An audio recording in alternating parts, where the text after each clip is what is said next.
অন্তকালে হৰিস্মৰে যিটো ভাগ্যৱন্ত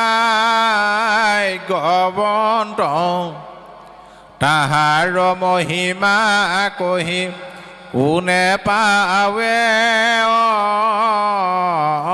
অন্ত। গোটেই জীৱনজোৰা অভ্যাসৰ যোগেদি যদি আমি মৃত্যুৰ আগমুহূৰ্তত ঈশ্বৰৰ নামষাৰ ল'বলৈ পাওঁ তেতিয়াহে আমাৰ মনুষ্য জনমটো সামফল হ'ব। কৃষ্ণ কৃষ্ণ।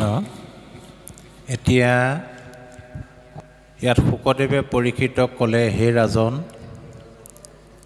যিজনে গোটেই জগতখন হৰিময় দেখে বা ব্ৰহ্মময় দেখে তেওঁৰ পাপ আৰু পুণ্য একো থাকিব নোৱাৰে।